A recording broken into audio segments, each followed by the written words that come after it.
Hello, everyone, and welcome to the Contingency Plan Podcast. My name is Jedi Master Dave, and with me, as always, is Darth Austin. Hello, everyone. Wow, 2 weeks in a row. It's like a record. Yeah, don't get used to it. Don't get used to it. Oh, boy. Yes. No, this is a record for us this year. It's great. Yeah. It is kind of a bit of a record for us this year. We've been very inconsistent. Life happens. And after this week... No, I'd say with Boba and all the books we have, we'll have a pretty consistent schedule moving forward. Well, plenty to do. Well, we could have gotten through a lot of this stuff had we actually have kept on track. We did not. Yeah. Well, at least it was mutually agreed upon. Yeah, very true, very true. So, well, folks, welcome back. We've got Book of Boba Fett, the third episode, or third chapter, because it is a book after all. Yeah, we're watching a book. It's great. And, that's what it is, the Book of Boba Fett. You know, I actually wanted to talk about something. I'm attempting to find it now. You know, I'm not a Twitter guy, right? Yeah. You're not either. I don't even have Twitter. Yeah, as a matter of, well, I don't have Twitter. I just have, we just have the podcast. I guess we Twitter. both technically have Twitter. I just don't have the login. Yeah. Nor do I want it. So I do want to talk about a little bit of Twitter thing here, and then maybe some other general stuff. I guess I shouldn't jump too far ahead because, as people know, the first 20 to 30 minutes have to just be us, like, you know, BSing. talking about nothing. So how's your week been? Not too bad. Not too bad at all. It's been pretty uneventful, you know, just kind of getting back to the daily slog after all the holidays and everything, back to work, back to studying for school and whatnot, and good times. Yeah, we had dinner over at our dad's for his birthday. Yeah. That was fun. Yeah. This week, not much going on so far this week. I mean, normally we have more of a week by the time we record, but we're actually just recording these sort of on Wednesdays, right as the the episodes come out. So, just work, and then Friday I'm flying out to Texas, so trying to get all my crap together. So that should be fun. Yeah, that'll be a good time. Speaking of work, how's the new job going? I don't think we've really talked about it on the podcast, but you got a new job. And Yeah, maybe not. You've been at it a few weeks now. Yeah, it's been two or 3 weeks, I guess. But yeah, I got the new job. That's been pretty good. Not too crazy. So yeah, I can't complain. It pays me more money. So. Right. Yeah. So that's always end of the fun. day, you know. Yeah. But no. I mean, week's been pretty uneventful to this point. Yeah. I think. I think that's what everyone can hope for on a Wednesday evening. Yeah, very true. Very, very true. Nothing really. There's just nothing really very entertaining. It's January, for Pete's sake. So it's definitely flu season. I think we all might have a little something going around. I have no idea what I have going. Some kind of sinus infection or something. Hopefully, it's not COVID. Well, I mean, know a few people around me have it. So hopefully, the newest variant is like, apparently super contagious. So more than likely, we're all going to get it in some form or fashion. I already had COVID, a while ago. You probably have also had COVID from me. You suffered the after facts of the vaccine as well, which essentially is like, going through it all over again, Yeah. So, but yeah, this newest one will probably go through everybody. And it seems to be generally spotted as a mild cold for most people. Yeah. Yes. Which is, if that's where we're at with it, I think we can all live with that. I think so. Yeah, I certainly think so. I know a lot of the folks I manage have been, going out sick and everything lately. A lot of people have certainly been getting a little sick. So while you're sick, you just got to come over and listen to the podcast. Start from the beginning. This I think, if I remember correctly, is like our 170th episode or something like that.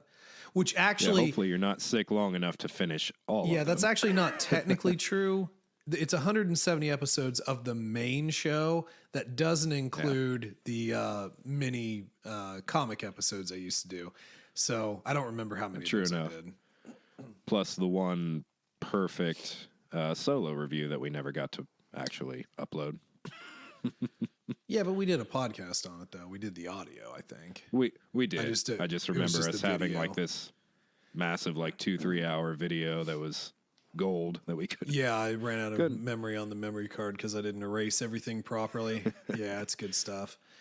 Okay, well, I guess let's kind of jump into it then, just so that we don't get too long-winded. I wanted to kind of chat a little bit about some of the stuff from last week, effectively. Mm-hmm. And, if you guys do want to interact with us, hit us up on Twitter at TC Plan Podcast. You can send us an email to tcplanpodcast@gmail.com. We always say that at the end of the episode. But I did think one thing was kind of funny on Twitter. Now, I don't remember exactly who it is, and I probably don't remember exactly what they said, but it was, I understood at the time why it was said, but at the same time, it felt really odd to me that it was said. So essentially it was something like, it's like, well, this is just my opinion, but like what I listened to the episode was like, was their expectations, and, it was like good or bad. It's just an opinion. It's like, first of all, I don't need anybody apologizing for my opinion, and I'm pretty sure you don't either, right? No, no. Last I checked, it's mine, and yeah, I can apologize if I feel. Yeah, and granted, I'm sure again, I don't remember. I couldn't find it. I was trying to. I don't really navigate Twitter anyway, so it's in the ether. But I'm sure the person who put it out there was like, trying to be, just nice about it, because we did have some pretty strong opinions in effectively not liking the first 2 episodes. Yeah. But I thought it was just kind of funny that somebody would think that I need that sort of almost like grace. It's like, listen, if y'all choose to listen to the episodes, awesome. I love having you here. I'd love to have more interaction with people, and we don't, and that's cool. But I know people listen because I see the stats. Like the first day that we dropped this episode, I mean, it was like 50 downloads like the first day. So yeah, I mean, we are kind of posting this right after it comes out, so we're kind of those podcasters now. And granted, no, I'm not. I'm not posting it day of. I'm posting it on Monday. So we record on Wednesday. Oh, you're still doing the next Monday. Same days. Gotcha. I'm not playing that game. A lot of people do. I don't care. I don't care to get the instantaneous clicks. I mean, I think we both are relatively even about the fact that this will never make us famous. Yeah. I just like having the conversations. But hey, this is kind of like what famous people deal with, I guess, having other people speak for them on Twitter. Yeah, it's awesome. And again, like, I'm not ragging on the person because I assume that they listen because, they obviously tweeted about it. So I think I want to say I probably could find it because I think it was a retweet. But anyway, it doesn't matter. I just found it a little bit interesting that it kind of felt like apologizing for our opinions. I was like, no, I don't play that. And technically they were right. I mean, we did have a lot of expectations, and this was something I wanted to talk about. Expectations. I think personally that having high expectations of a new show is not a bad thing.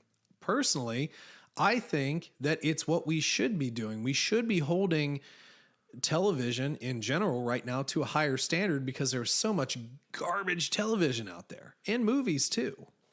Yeah. And for the most part, we are essentially paying these subscription services for TV.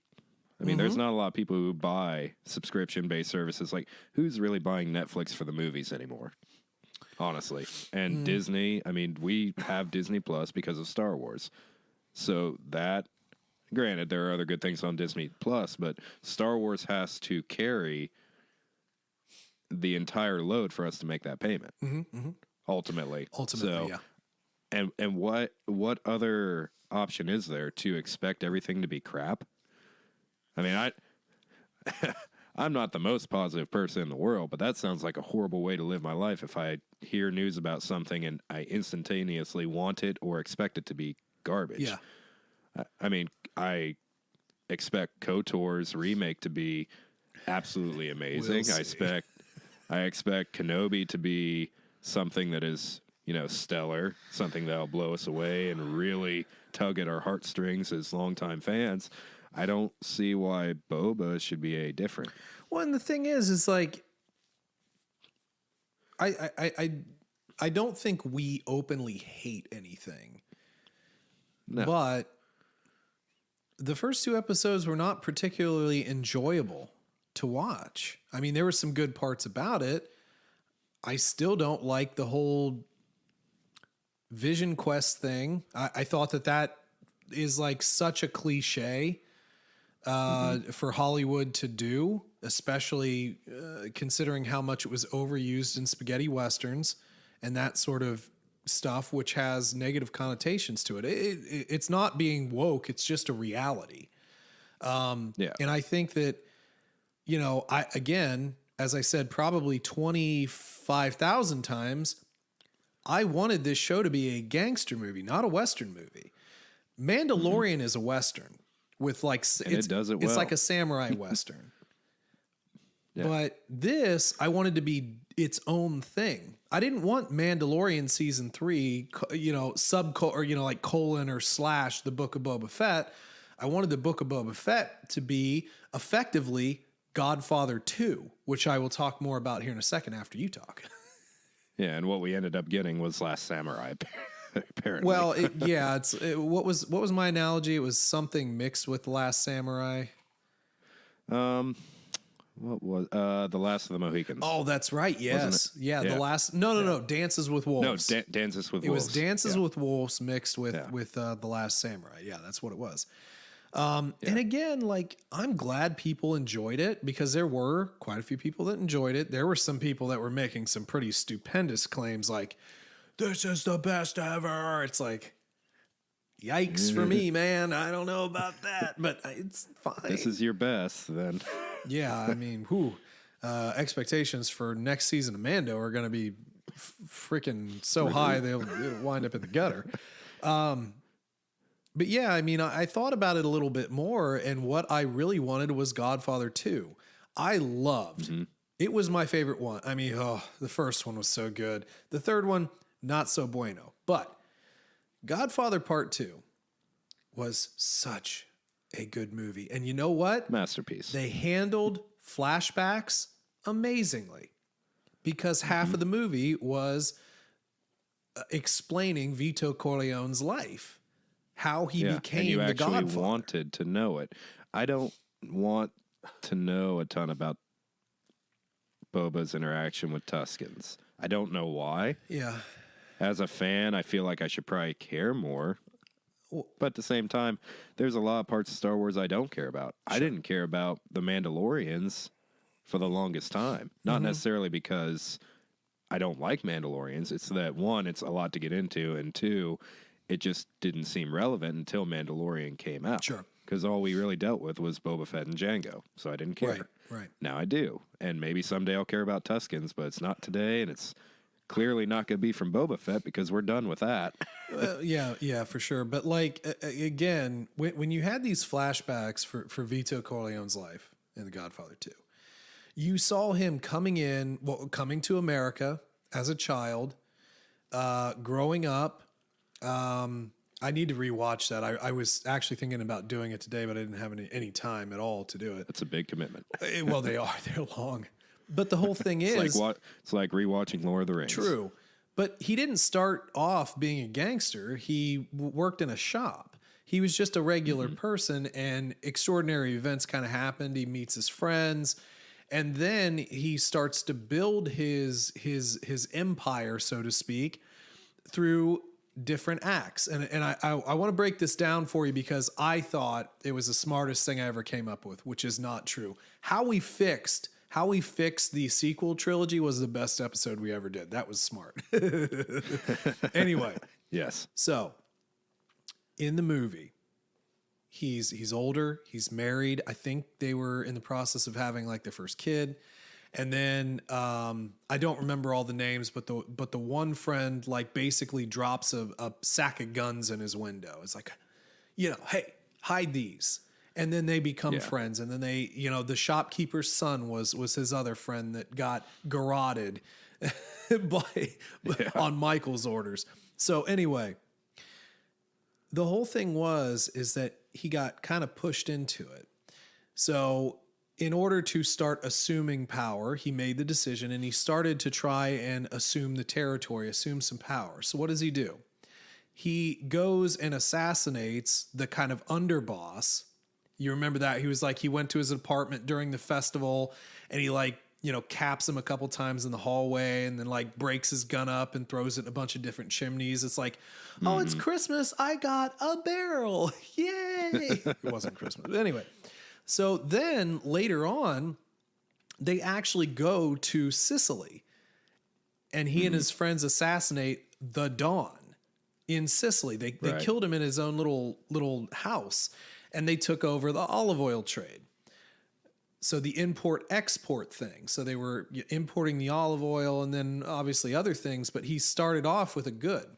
So here's where I think that this series is making a huge mistake. If it were a gangster show and not some weird Western Last Samurai thing, Boba Fett comes to Tatooine. He has no power. He has Fennec Shan, and he goes in and he caps Bib Fortuna. Bib Fortuna. I name just blanked. They didn't show that in the show. And I think that that's a mistake. I know why they didn't, because kids, but that would have been a solidity of his now struggle to the top, just like Vito. So, and granted, we did get to see it in Mando, but I think it should have been. I think it should have been here. In this. I think it should have been in here. And I think it should have been grittier than in Mando. I think it should have been more execution style. Yeah, well, but Boba Fett's now a good guy, or so they say. But let's. Well, and that's the problem. He cannot be a gangster because he's portrayed to be too honorable and nice. Yeah, there's an anti-hero because like Vito Corleone wasn't like a bad guy either. He did bad things, but he still cared about his family. He still cared about his community, but he also killed people. Anyway. Grade lines, blurred lines, no Robin Thicke blurred lines because that'll get you a copyright strike. But anyway, so we should have seen that happen with Bib in the show. So he takes over. He doesn't have anything. You have to have something to tempt everyone else. Like, what do you bring to the table? Protection. You're one person. Well, you're two people, and then two pig guys. And then eventually when we get into this episode, we'll talk about some more stuff. You can't offer protection because you can't be everywhere in this giant city or this whole planet. It's impossible.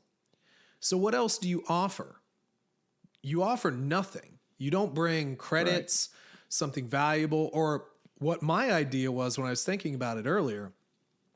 And this could have tied in the Tuskens in a very succinct way, is that the Tuskens had a secret source of water aside from the melon things, like, I don't know, an aquifer or something. So, well, they do. You just have to dig for them. I'm talking about like an entire spring, like a well. Right. And that could have been leverage. Boba Fett has no leverage in this show.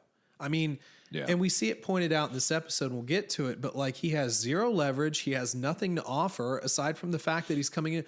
I am Daimyo. Why? Because you shot Bib Fortuna? That doesn't mean a ton in this because Bib Fortuna was not Jabba the Hutt. He was just an underling. All you have to offer is the palace, which means nothing. It means nothing. Essentially. So he's coming in. We didn't see the defining scene with Bib in this series because there might be people that did not watch Mandalorian, right? Sure. Yeah. So let's just say, starting off, it should have been here. Then he offers nothing. Vito comes through and offers this import-export thing. And then comes the protection. And then comes the building of the family. And he's also, no offense to Boba Fett, but like ruling with respect. Okay, that's fine. But you don't have anyone behind you. You have to build the relationships. And we're kind of seeing that now. But at any rate, I think if our director would have just watched Godfather 2 before he started drafting these scripts or whatever, the writers or whatever, I think it would have given a better formula for this show. But again, that's because I want a gangster show and not some weird appropriated Western. Yeah. That's just me. Yeah, no, and even if he didn't want to copy Godfather a whole lot, there are still a lot of other sources he could have gone by. If he wanted to be a little bit more quirky and story-driven, he could have done something more like, Casino or Goodfellas or something kind of more goofy. What do I look like, a clown to you? When he's doing that bike thing, just teaching it's like, do I look like a clown to you? Right. But I mean, there's little nuance sections that set up the potential for it to be a gangster show. I mean, they bring up the three families that Bib was kind of working with because he didn't have power of his own, which, right. I mean, made him a figurehead, but still made him more powerful than Boba in a way. Yeah, yeah. You have a power struggle with the merchant and the working district, Yeah, when we get to the episode. But I don't want to jump too far ahead. But I mean, they put in little tiny snippets of something that could have set up a good gangster story, making those decisions. But I feel like they all ended up falling flat. Yeah, I just don't think it's the intention, which is too bad, because there is room for gangster stuff in this show. I wish they would have done it, but it doesn't quite seem like that's what we're going to get. And that does lead down to, that tweet about, expectations. I think it's okay to have expectations.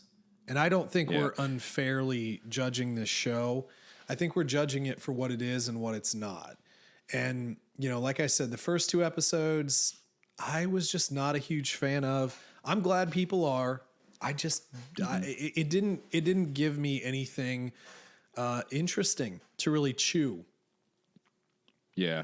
And I guess my response to the tweet would kind of be, again, it's kind of nice to see some people actually responding and interacting with our podcast. That's great. But, and I do try pretty hard not to be super negative, because sometimes depending on how the week's going and everything, I can go that direction in the podcast pretty easily. I think everyone could, but that doesn't mean that I'm going to be a blind fan of Star Wars. Star Wars is too big of a thing to like every part of it. Yep. And I think if you do, you're probably not being very honest with yourself, or you're being a bit of a fanboy, which obviously there are quite a few. Well, and we're not trying to be gatekeepers either. No, I love some of the newer stuff. A lot of the books, probably, I don't know, the year or two after Force Awakens came out were amazing. I'm not a gatekeeper. I love the old stuff. I love a lot of the new stuff, but there's a lot of the old stuff I don't like, and there's a lot of the new stuff that it hasn't blown me away lately. Yeah, for sure. Alphabet Squadron, Boba, the comics. There's just been some things that have fallen flat, and maybe it's just not meant for me. There's a lot of stuff that, especially with it being Disney, there's going to be a lot of stuff that's geared more towards children, geared more towards a certain fan base, and maybe this just isn't for me. I'm not going to hate it because of it, but I'm not going to say it's okay if I don't think it's okay. And I'm not going to apologize for that. Yeah. And again, just to wrap that up, I mean, we definitely, we're not ragging on whoever it was that made the tweet. I just thought it was kind of strange. Because I don't, again, I don't think it was the intention, but I don't need to be apologized for. I'm perfectly okay with what I said during that episode. And I'm perfectly okay with the expectations that I had. So, you want to go ahead and jump into the actual episode?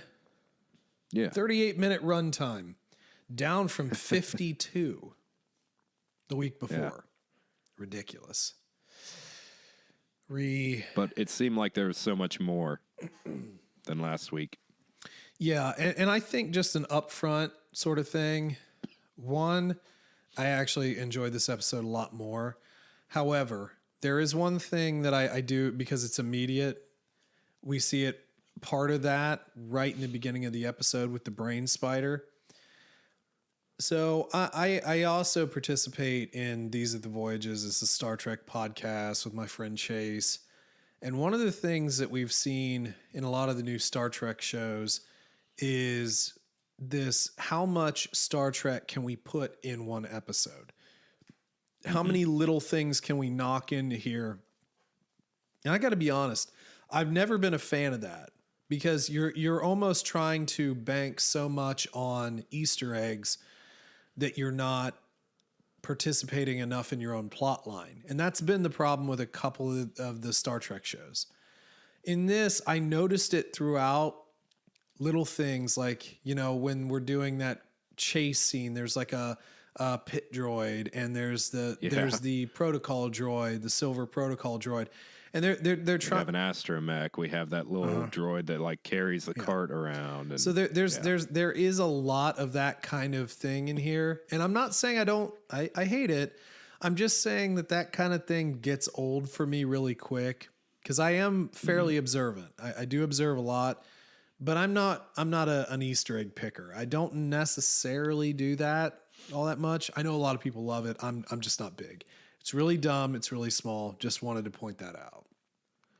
Yeah, and everyone's actually getting pretty excited about it, like it would be somehow relevant to the story, which I'm sorry, it's not going to be. It shouldn't be. Sure. Well, and that's what happens is like, this, that, and the other. It's not important. It was just trying to stuff something in. It's kind of like the re-releases of all the other Star Wars movies that Lucas did. He tried to throw so many extra things in just for the sake of doing it. Not necessarily Easter eggs back then, but it sometimes you get too cluttered, And I feel like this show is really bad about that.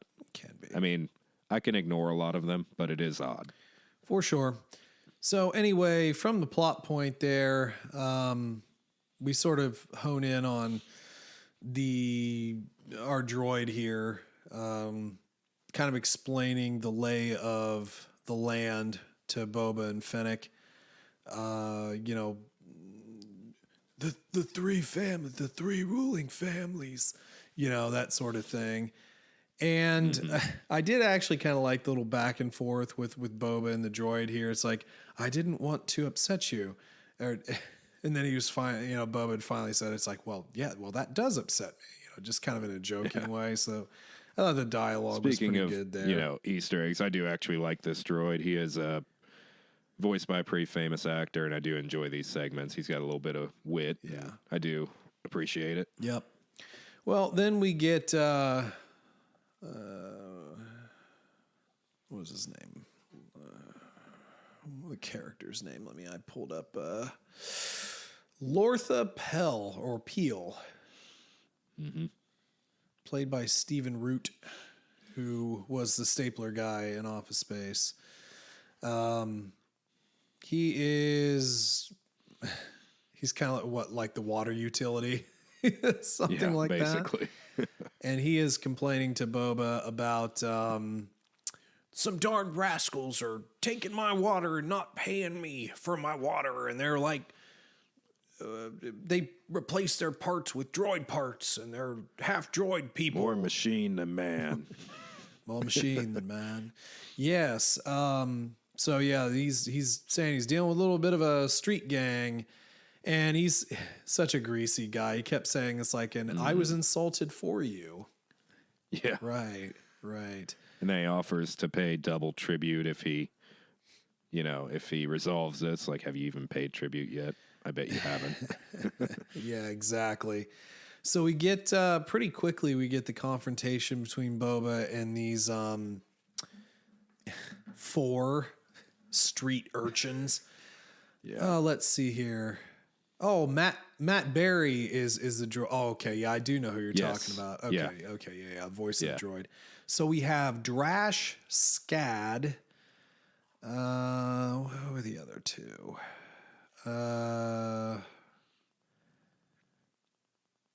Interesting. Okay. Well, whatever. Apparently, they only want to list a couple of them. What? On IMDb?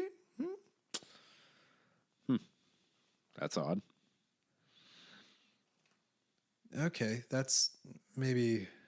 Oh, this is so stupid. I hate IMDb. You know what? To be honest, I hate IMDb. I really do. It's so annoying. Let me see if I can expand this. But so anyway, we get a couple of new folks here. Yeah, I don't know. They're not really listing them here. I even expanded it. It's like I assume maybe drummer might be one of them, and then the only other person that seems to be in line here, they just say Nutcracker Biker. So maybe that's... So they don't even reference the woman? No, that's Drash. Sophie Thatcher. That's Drash. Okay. She looks familiar from something. Well, she looks like... oh my God, I can't think of any names right now. Give me 1 second. Felicity Jones. To me, she looks like Felicity Jones from Rogue One. Okay. Old Jen Erso. Yeah. But yeah, she does kind of look familiar. She really hasn't done anything though. Chicago Med, The Exorcist from 2016, and Prospect. So okay, there's really not much here. Not much at all. Wow, that's weird. What did you think of this street gang? Well, I thought a couple of things. So I think that it was goofy, but I kind of like the Drash character. Like, I think she could be kind of cool. Yeah. I kind of enjoyed their different fighting sort of thing. Like the one had the whip and one had a gun, and the gun was trash. Well, it was total trash, but we'll get to the reason why. But I don't know. I thought that it was interesting, and Boba clearly needed to have people around him, and essentially just to get back to the main storyline. So Boba confronts the little biker gang, and basically they say, "Oh yeah, that a-hole's been charging us like triple for our water, and so we just took it and didn't pay him." And so Bubba sort of turns him as like, well, if you're not working, then you come work for me, kid. So he's got a biker gang, a half robot lady, and 2 pig guards. Yeah, which I can't necessarily disagree with the decision. I mean, it made sense. He needs to build an army, and it's a start. It's quick. It's very quick. Yeah. But it's not much when you think about the grand scale of what's going on around him. No, but I mean, that's the thing. I mean, that is kind of the Godfather too, though. You have to, he starts off small, he makes good friends, the close, and then he sections out. I mean, that's kind of how it works. I can see it. I guess I just worry that we're not going to have enough time to build this grand army that he's really going to need, especially with the setup at the end of this episode. Right. Well, so anyway, we do, after about 10 minutes, he's got new people. We immediately go back into the flashbacks. Mm-hmm. And it's short. Luckily, not for long. It's short. It is short. I was happy about that. Boba does go to confront the Pikes about payment, basically, for the Tuskens so that they can roam through their land, in quotations, their land. And then the Pike... Didn't you think that was kind of odd? Right. Well, then the Pike... With this... Go ahead. Sorry, go ahead. No, you go. I was just going to say, with how the Pikes are portrayed, regardless of our opinion of them, it seems really odd to imagine that they would need protection from anybody. True. And I think there's a reason for that. But essentially, when Boba does confront the leader of the Pikes here and demand the payment, he's like, well, we already paid the biker gang. So you've got, we're not paying you because we already paid them. And so Boba's like, well, I'll take care of this. And unfortunately, the bikers, maybe, we'll talk about it, but the biker, they left their mark and effectively killed all of his Tusken buddies. Yeah. So my thought is, and obviously see what you think too, and this obviously kind of tackles into the rest of the episode, I don't think that the Pikes have to pay any of these people at all. I think that they were using the bikers to get rid of the Tuskens, and I imagine we'll probably get a flashback of Boba destroying the bikers at some point too, right? Yeah, I would have to guess. I don't think the flashbacks will end. No. So that's what I expect to see next. It was kind of odd, and this is probably the thing I've been the most interested in talking about with the flashbacks, because as we said, the Tuskens just didn't interest us. But he throws his staff into the fire. It's another one. I thought that too. He still had that. Wasn't the one on his back. He still has his staff. Yeah, I thought that too, because he threw like 2 staffs, and I thought the second one was his, and then he also threw the little kid's staff in there too. But no, he still. Yeah, well, the first one I think was his rifle. No, he still had him. I think he threw the rifle. He still had him afterwards. Yeah, I thought the same thing, but I have the episode up. Let me just skim forward here, but I'm pretty sure when he leaves, he still has. Let me look. Maybe not. You might be right, man. I thought he still had him, so you might be right. Let me skip ahead just a little bit here.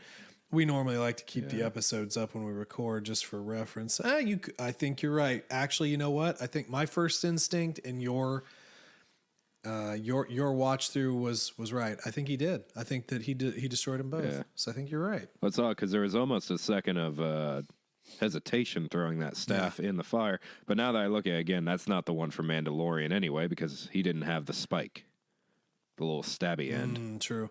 I don't think. So I wonder where he gets a new one. That kind of interests me a bit. I don't know why. I just like those weapons. Well, you know what? Cool. No, I don't think he did, because in our next scene, in his next fight scene, he uses a staff in that fight. So I don't think it was his. I'm taking it back. I don't think it was his. Of course, regardless, he knows how to make them now. So I guess he could always fashion another one out of respect and honor of the tribe. But he doesn't have the vision lizard, man. He can't find the tree. Well, that's true. That's very true. Okay.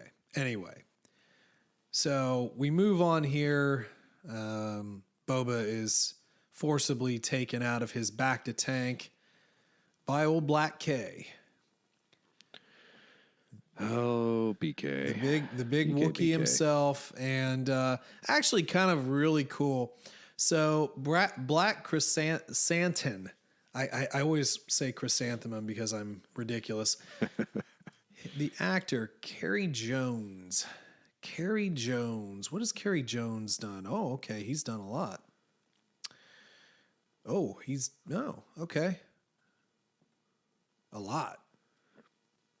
Really? He's also done a lot of just like special effects work too. For a lot. Oh, this is funny. He's done like special effects makeup department supervisor. Watchmen, The New Mutants, Lovecraft Country, Fear the Walking Dead, The Walking Dead World Beyond. So yeah, he's done a lot of.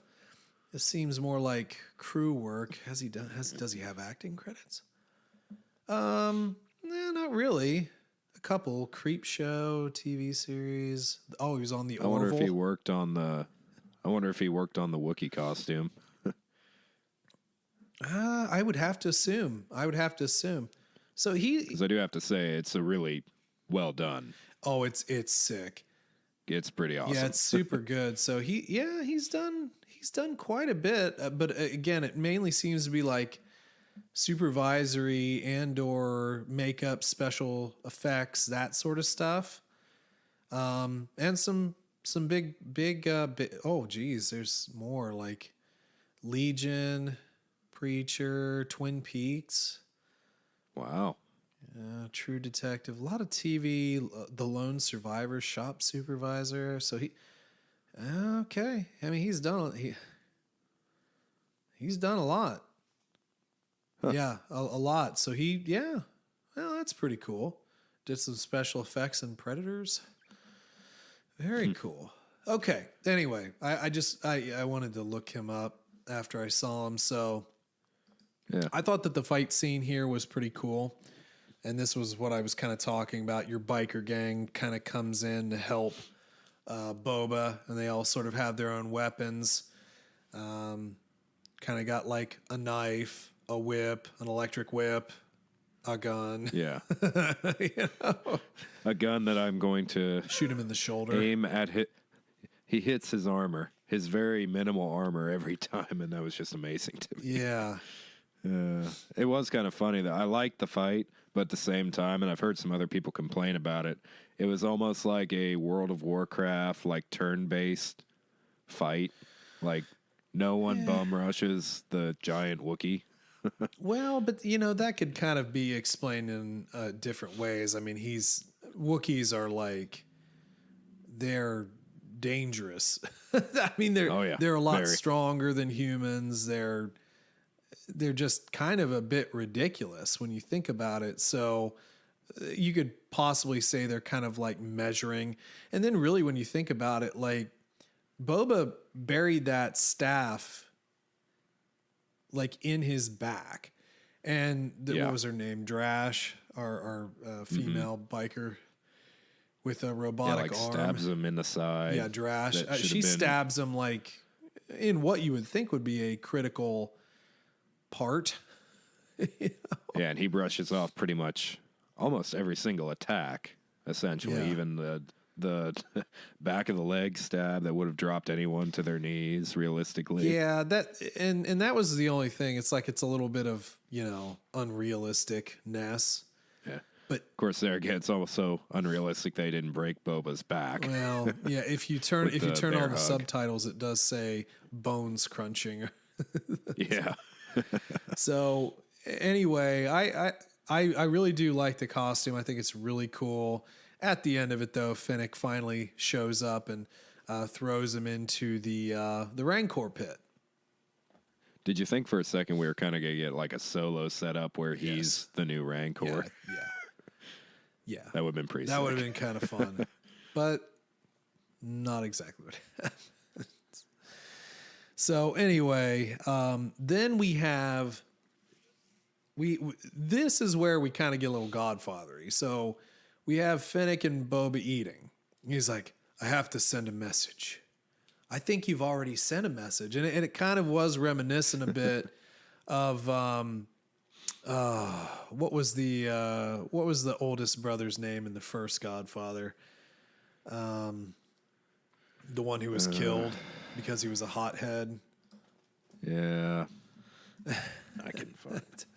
Just from the quote, I can probably find. I didn't think about the actual James Caan Sonny.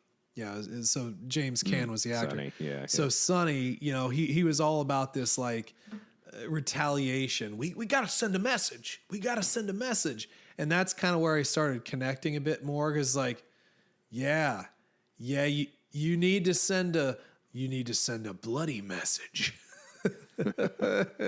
Not exactly what happens, but I thought it was kind of a neat little sort of throw in there. Yeah. But what happens next is almost comically out of place, like they deleted a scene before this. When the twins show up? Or? They show up like right after the fight. Mm-hmm. And granted, there could have been a time jump, but it's like, were you waiting outside for him to finish his mission or something?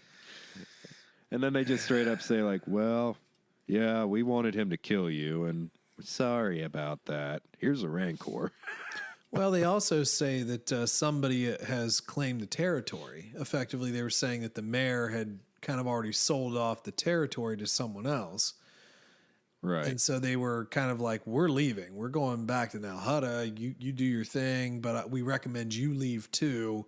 But yeah, and then they give him a Rancor, which was kind of weird. And then Danny Trejo shows up. Yeah, and then it stopped being the Western dances with samurais and semi-Godfather Part 1, and then it becomes Desperado.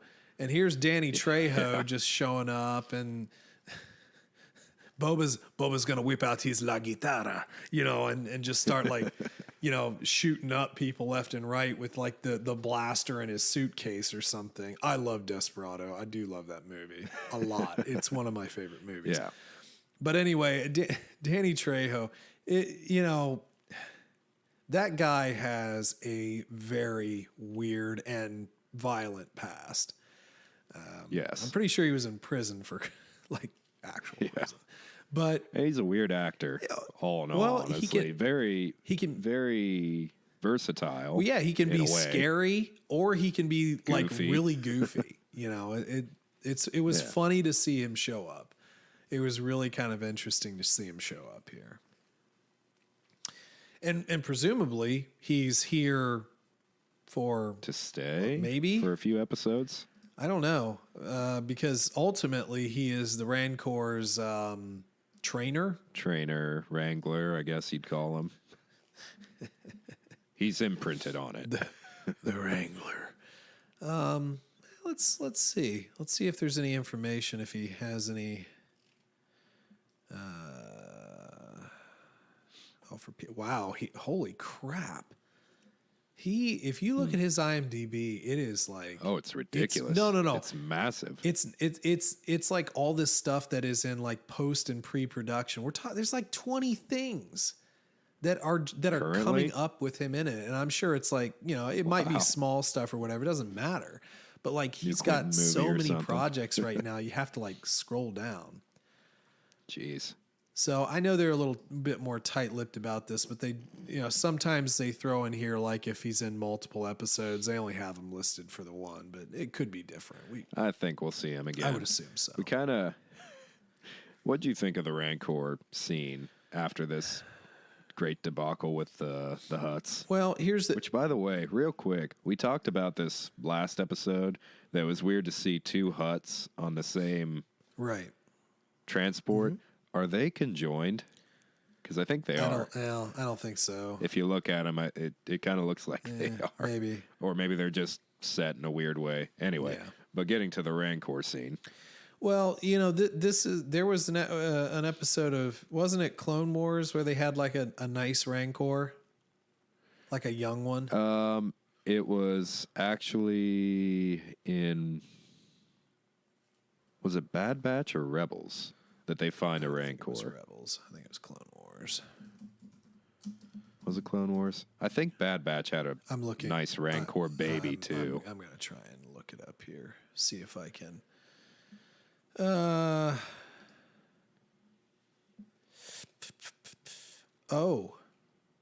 no, it was Bad Batch. Moochie. You remember Moochie when I had even mentioned earlier that I was kind of hoping that Moochie would end up in the Rancor pit now. It's in Boba. Moochie confirmed. Whatever. So Danny Trejo, like, behold, Moochie. Well, the thing is like the first time we saw a Rancor, it was a monster. It wasn't. Yeah. It wasn't meant to be like some nice creature. It was a monster that Jabba used to eat people that he disliked. Yeah. So I understand like sometimes the need to make things nice and Moochie and all this stuff. But I thought it was interesting. Like it's depressed and the first human it sees, it imprints on. Stand here and like, don't get eaten, bro. And maybe it'll imprint on you like Jacob in the stupid vampire movies. Oh boy. Can I ride it? Can I ride it? But can I ride it? Can I ride it? Can we start training me to ride it? I want to ride it. It's like, but the witches of Dathomir used to ride them. I want to ride it. No. What I'm saying is witches of Dathomir. Magic. No, but I want to ride it. Black magic. But I'm Boba Fett. Fine, we'll train. My not ancestors, because I'm not a Mandalorian, used to ride giant mechanical dragon things, so I can ride a Rancor, bro. It's interesting. We'll see how it all shapes up. But I mean, even Jabba loved his Rancor. Mm-hmm. All right. So, didn't you think the very end, like where he's like, okay, I got to go deal with the mayor, and you kind of get this scene with Danny and the Rancor, and it almost seemed suspicious. Yeah, kind of. It was like, don't worry, buddy, he'll be back. And they just kind of look at each other, then look at the screen like, is this a trap? Like, are they supposed to kill him? I mean, just like Desperado, he just whips out a ton of knives on his chest, Secret assassin. No, I don't think there's anything fishy, but I think it's just that I think it's kind of a bias that we've seen, Danny Trejo in so much, and like being a bad guy, being a good guy, you're never quite sure. Yeah. It's like, is this Spy Kids or is this Desperado? It's like, what are we doing? Right. So then we start to get into what I call a little bit of goofy. So first of all, let's talk about these bikes. Did you get a Power Rangers vibe during all of these scenes? Go Power Rangers. It's funny. Me and my wife watched this episode together, and she watched Power Rangers growing up too, and we were pointing out all the similarities. Like, oh, the bikes crossed each other the same way, and like, look at the colors. It's really reminiscent. Yeah. I even saw someone make a comment online. It's like, this is a George Lucas throwback to American Graffiti because those cars were super bright colored too. It's like, that's stretching. That's a stretch. That's really reaching for it, man. Well, I think that these guys are like, they're flashy kids. It's like, this is what Luke wished he was on Tatooine. Like, I wish I had a bike with like 16 mirrors on it. That's why I was trying to get those power converters. These are all the friends that he goes to hang out with that his aunt and uncle don't like. God. You're going to become a part of a gang, Luke. Just stay in Moisture Farm. Yeah. So I will say this, and like, I know that people might not care for this. I did not like this chase scene. It was far too slow, and it looked a little clunky. I mean, it had an 80s vibe to it, almost like a Back to the Future chase scene. It was weird and really, well, like we talked about all the little Easter eggs in the chase scene. It was really bloated, especially for how short the episode was. It was odd. Chase scenes sometimes have the propensity to go on too long. Like if you think about, Bond movies, I'm trying to think about it. What was it? Maybe it was Diamonds Are Forever. They had like a super long chase scene in Vegas, or maybe it was a Roger Moore movie. I can't remember. But anyway, sometimes those chase scenes would get like really super long. And I thought that this was too long and like it felt really slow. And I know you're tight turns and alleyway and all that good sort of stuff. But like when you see these folks, like they're revving their bikes and everything, it's just like, but yeah, you're not really going any faster. Right. And I felt like it was almost just to pump up how cool the biker gang was. Well, even though we kind of already got that with the BK scene, I don't know why we needed this. Well, they got a little dorky because like our one guy has a jackhammer spike foot, and then the other guy just has a flamethrower hand thing, like a TIG welder or a MIG welder or something in his hand. Yeah. Like, woohoo. And the goofiness just kept going when they made like the jokes about the one dude's eye and everything. He's like, I'm proud of my eye. It's okay. That was a little funny. I mean, that was a little bit funny. It's like, keep an eye out. Anyway, paid good money for this.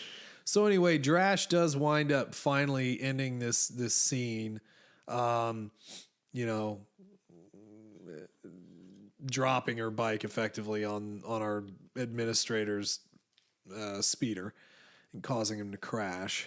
So they are able to get him stopped, and this is kind of where we have the whole. You know who she looks like? Mila Djokovic.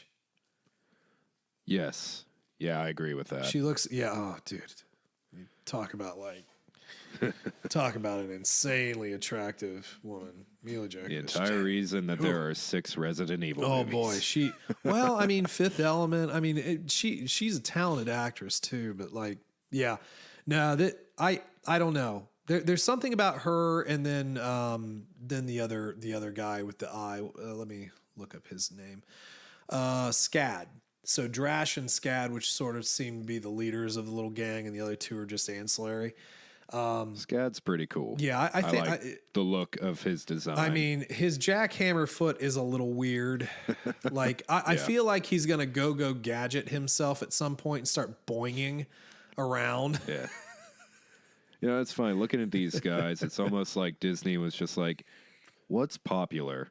I hear a lot in the news about cyberpunk. Oh my God. Let's do cyberpunk characters. I thought about that. Like Keanu Reeves is going to come up in the next episode. Like, whoa, I'm on Tatooine, man. What's wrong with that guy? Oh, don't worry. He's got a dude in his head. It's fine. It's fine. I don't want to talk about it. We're getting him help.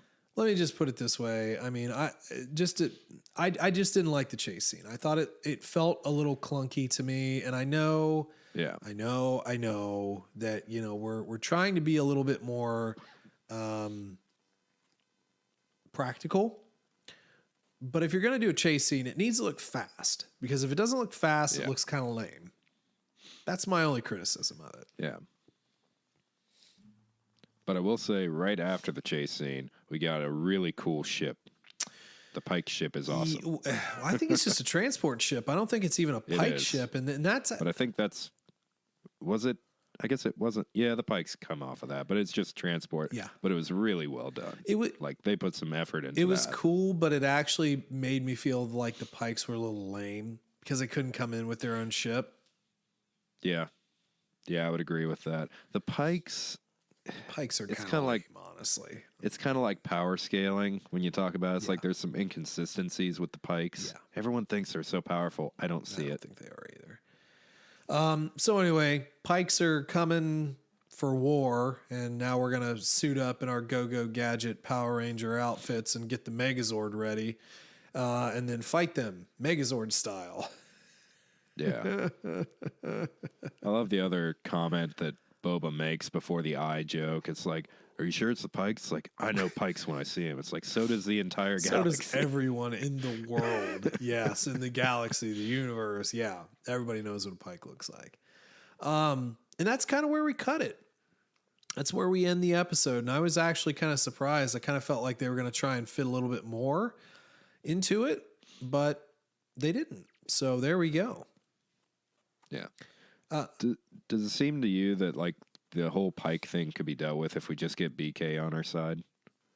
Just send him off to destroy. Well, that's actually not something we talked about. So he did get Boba did release him, and I kind of wish that he tried to like broker a deal and just have like Big K there just stay and be like, yeah, I mean, just work with us. You know, one bounty hunter to another. Just let's work together. And he'd be his Wookiee buddy, just like Han Solo.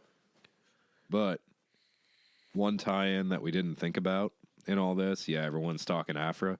You know what he's going to go do now? Have his little fight with Kenobi and get his scar. So I bet we see him again, even if it's not in Boba. That would be a really good episode, the fight between them. Yes. Fascinating. Because I don't know a lot of BK's lore, so I can't even speculate if we could even have him. Like, maybe he dies right after this. I don't know. Think so. But, well, I don't know how far Afra jumps because I didn't read all of the last series. But I think it would be cool if we saw him again. I think he would be a very important ally in any battle. I think we'll see him again. I think he'll be back. We'll see. We'll see how it runs out. Afra, obviously there's a lot of folks that have been talking Afra. One thing though, and there was an article, and it was like kind of one of those like almost, it's, I mean, come on, who knows what the website's called, but talking about Emilia Clarke being kind of signed on to potentially do her own series. But my mind, who owns the planet? Say the words, man. Who is it? You don't even know who I'm talking about, do you? Crimson Dawn, man. Yeah, there has been a lot of talk of potentially seeing Kira. I'm just saying, I mean, like, who else would be more interesting to me than Afra? Who else would take the planet? Like, what other power do we have here? Yeah. I mean, and I'm sorry if we're talking about a fight against Kira and Boba Fett, I don't know who I'm rooting for at that point. That's a tough one. That's a tough one. But yeah, I think that this will be the easy tie-in to bring in Crimson Dawn. That's my thought. Yeah, because you're bringing tough, back though. Crimson like you would Dawn. think. it would make more sense seeing as how Kenobi and Maul's connection goes back so far that we would see Crimson Dawn in the Kenobi series, but I feel like it would be cooler to see them against Boba Fett. One, Kenobi's not going to go up against all of Crimson Dawn because he's trying to lay low. Two, it would be cooler to see an all-out war between Crimson Dawn and Boba, but he's going to get demolished. Mm-hmm. That's the problem. Again, we need an army, and we got 3 episodes to build an army, and then maybe a big war at the end. Let's step back just a little bit here. Let's step back a little bit and actually consider the timeline. So, The Mandalorian was 9 ABY, so it was 5 years after Return of the Jedi. Book of Boba Fett is set in the same time frame. Kira wouldn't be in power, would she? Well, no, this is what I'm trying to establish in my mind. So, in the Bounty Hunters comic, that was set basically right after Empire Strikes Back, right? Because that's the whole sale of Han Solo. We did not conclude that series, so I do not know what happens in it. But what we do know is Crimson Dawn is back. So considering that Crimson Dawn is back and considering we don't know how that timeline sort of ended, I think it's entirely possible that it would still be Crimson Dawn. Personally. Mm-hmm. Yeah. That's my thought. Which, by the way, let me just rope in one quick thing here for us, though. Kenobi's dead. Oh my God! I'm not thinking right on the timeline. That's why I wanted to pop on a time. That didn't click. That did not click. I hate Star Wars time, so that's why I wanted to pull it up here. So when we talk about Black K and that earlier, Kenobi's already gone. Yeah. So that's already been done. Donezo. Yeah. Sorry. It gets kind of tricky with that timeline. We're the detail guys. We got it. We just eventually get them right. Yeah. It eventually helps. So hell, Kenobi was dead before the first time we ever saw Boba Fett, so I don't know why I was thinking that. So anyway, but to make a long story short, I think it's an easy way to bring in Crimson Dawn, personally. Yeah. A Kira series, though. I mean, I love Emilia Clarke. I like the character too, but an entire series, like what are we supposed to do with that? Maybe that'll be my gangster movie. Maybe she'll be Vito Corleone. Again, I know it'll never happen now, especially with the announcement of the new comic and everything, but just do Solo 2 and put a lot of her stuff in it. Won't happen. That's all you need. It's dead. I know it won't it's happen. DOA.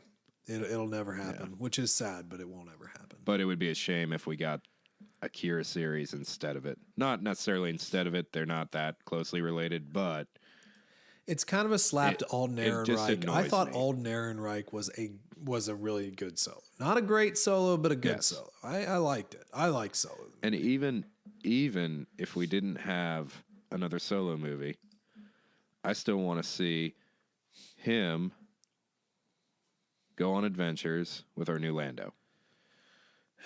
Yeah. Olden and childish. I mean, there's not much of a better combination there. They are amazing together. No doubt. So, anyway, anything else you want to talk about story-wise? What's your projection for the next 4 episodes? I don't know. Where are we going? I don't know if I want to particularly do that right now.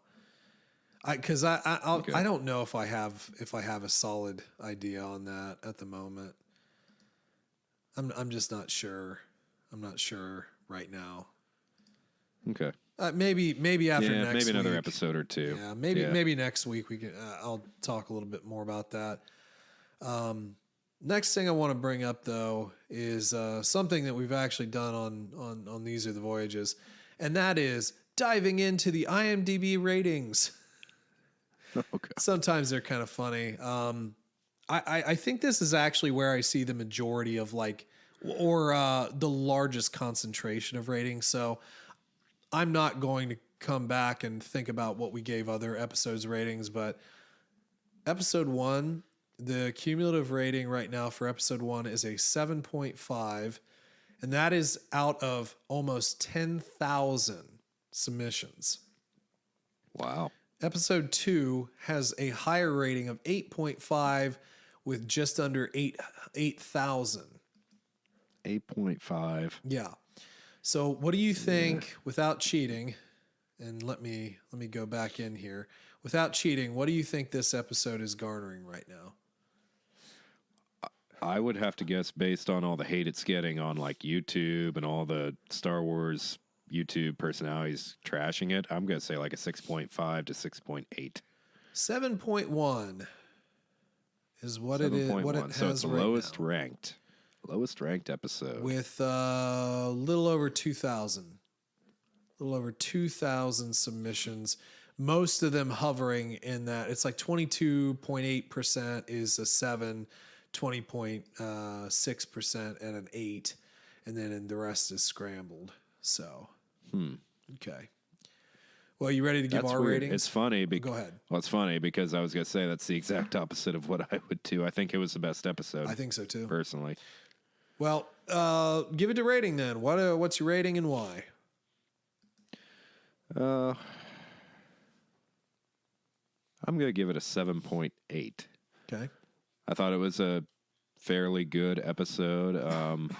The flashbacks weren't super intrusive. They were probably like 20% of the episode, which is, to me, perfect. Oh, and we didn't even mention the Camino flashback. Don't care. Not that there was They much to keep talk doing about. Yeah. Yeah, the whole night terror thing that they go for. But, our flashbacks were minimal. We had a really cool fight with BK. We introduced some interesting characters, although I think they were mishandled a bit with the chase scene and everything. And the chase scene in general kind of lowered the score. But we're setting things up kind of to be more gangster-ish. We have the right language. We're talking about families. We're talking about, how I'm going to rule and dealing with merchants versus petty thieves and the working district and everything. Yep. So we have the makings of a potentially good gangster show in the second half.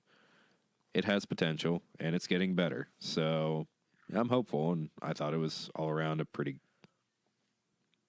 was a good episode. Not a pretty good episode. Yeah. It was a good episode. Yeah, and I can echo a lot of that. I think they're doing some things better in this episode, and with the if we would have made the chase scene less clunky, I think I definitely would have been a little higher up. But it was clunky. It didn't look particularly great. But the fight was good. Minimal flashbacking. Interesting setup. I thought it wasn't bad. It wasn't bad. It's not great, but it was a solid episode. Serviceable, Yeah, and I hesitate because even if the chase scene was better, I would probably still only want to put it at like an 8 at best. You know what I mean? Mm-hmm. Maybe an 8.2. Okay. Yeah, it was never going to be an amazing episode with the structure of it, but it was okay. Yeah, I don't want to agree with your rating though.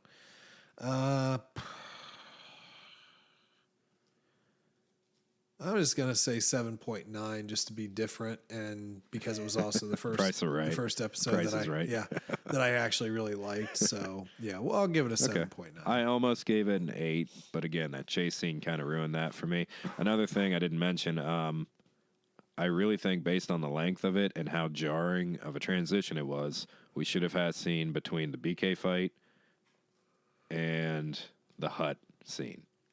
I just thought that was kind of a weird transition. It was a little too quick for me. Sure. All right, well there we go. That's an episode. Yeah. Another one in the books. Another one in the books. Book of Boba. So, yeah, I mean, as we kind of mentioned earlier, I'd love to hear what you guys think of the episode. Obviously, you can make sure to, or just do it. Just do it. Just hit us up. Just find us on the medias of social. on the Tweetor. Yeah, at TC Plan Podcast on Twitter. You can just send us an email to tcplanpodcast@gmail.com. We're also on Facebook. Nothing much goes on Facebook, but we're there. So feel free to hit us up wherever. Let us know what you thought of the episode and so forth. And then, yeah, that's pretty much all we got. Anything else we need to talk about before we sign off? No, I think we're ready. All right, y'all. Well, that's going to be it for this week. So y'all have a good rest of your week. And as always, may the Force be with you.